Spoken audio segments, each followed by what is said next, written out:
The Year of Sanderson continues with the book that it's short, that it's fun, that it's the perfect child between Project Hail Mary and any novel from Terry Pratchett, and it didn't work for me.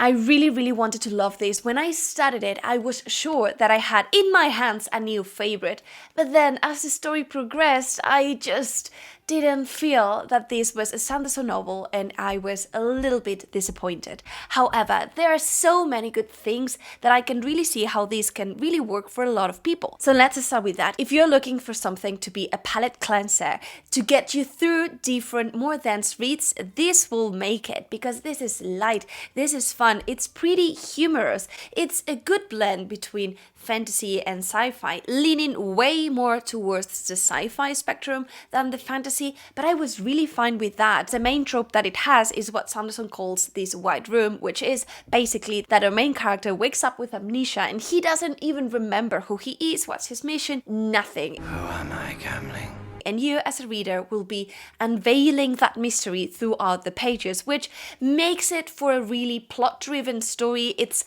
really fast, I assure you, and overall it's a satisfying read with great world-building elements. However, I really believe that this won't make it for you if you are a very character-driven reader, as I am, or if you're looking for something really emotional or something that will kind of touch you in a way that will, get you to some emotion, either anger or sadness or happiness or joy. I feel that Tress made that way better that this second book did it. I found myself wanting a little bit more fantasy, and overall I wanted the unique magic system that Sanderson is able to create, and that is what mainly make it a big miss to me, together with an ability to connect with the characters. But let's go a little bit towards what the plot is about. Everything will be spoiler free. And the Frugal Wizard's Handbook for Surviving Medieval England, it's basically the story of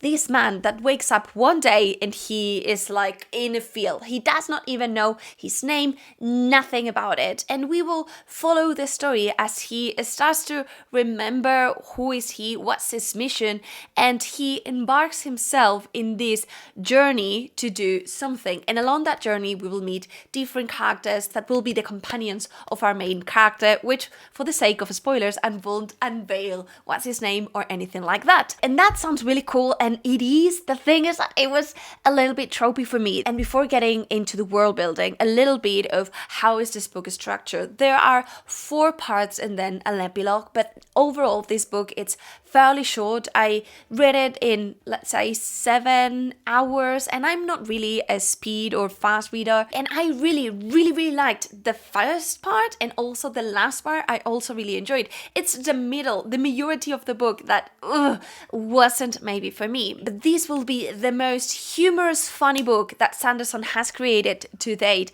And there were parts that were blended between the characters where we will be getting extracts from these Wizard's Handbook to Surviving Medieval England, and those parts were really funny. There were these FAQs, these different propaganda marketing kind of sites, and they were really funny footnotes which were really reminiscent of a Terry Pratchett kind of story. And that part, as well as the illustrations, were really good, and I believe this book shines because of that. And if you take that part and merge it with the world building, which I also think was really great, then I can really see how these will be a favorite for a lot of people, because in this world we'll have this blend between modern and medieval, as well as technology plus religion. So it's a really interesting thread, and I am keen to see your thoughts about all of these. The specific setting in which our character is placed, it's really a hit for me. I really liked all of those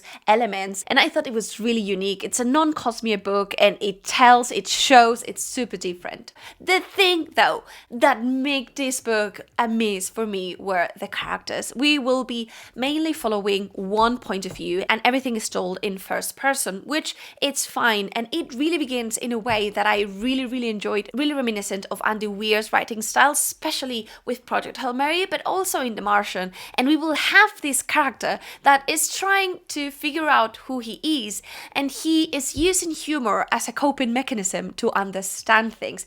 And kind of like being funny is his trademark. One of the many things that you will see is that he is a saga for ratings, and he kind of like rates a lot of stuff. The first thing that we'll see him rating, it's a tree, and he will be like, okay, this tree has a 3 out of 5 because I hit well, but not enough branches, that kind of stuff. And I really enjoy that. It was a really modern slang, that it's placed in this medieval setting, and that inconsistency made it super funny to me. But then as our character starts to discover who he is, I feel he really changes, which makes sense, but his arc wasn't really great for me. I thought it was a little bit tropey, and that characterization of being funny, being humorous, I thought that part didn't come naturally to Sanderson, and that it just disappeared throughout the book, which was a shame. Then we will also have other two main characters that will be following our main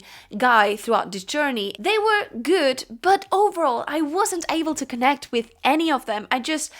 There wasn't enough. They had things, and we had small emotional moments, but those things were really that emotional for me. Maybe it was because it was too fast-paced. I feel it's a good story, but completely forgettable to me, which is a shame. So let's conclude with what are my overall thoughts, my rating, and how I compare these with other books from Sanderson. So in terms of rating, I guess I will rate this with a 3.5, 3.75. Can I rounded it to 4?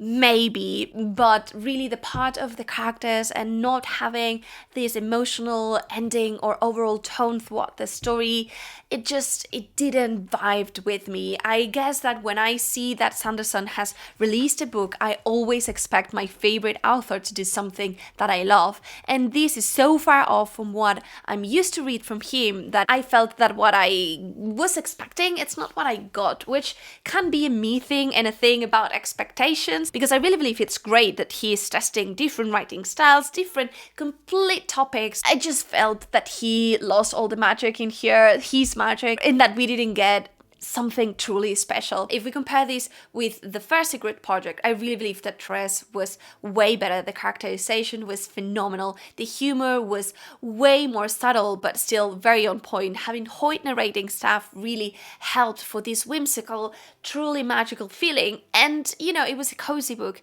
This one, it's more an adventurous, funny book, but it was just that. And if we take all of those pieces together, for me, this makes this book maybe one of my least favorite from Sanderson, which is like, no, I really wanted it. Maybe if I read this in other moment or needing something else, something different, I will really love it. Let me know down below what are your thoughts so far, if you're liking this idea, if you will pick this up or not, and if you want to see my thoughts about Tress of Secret Project 1, don't hesitate to see this review.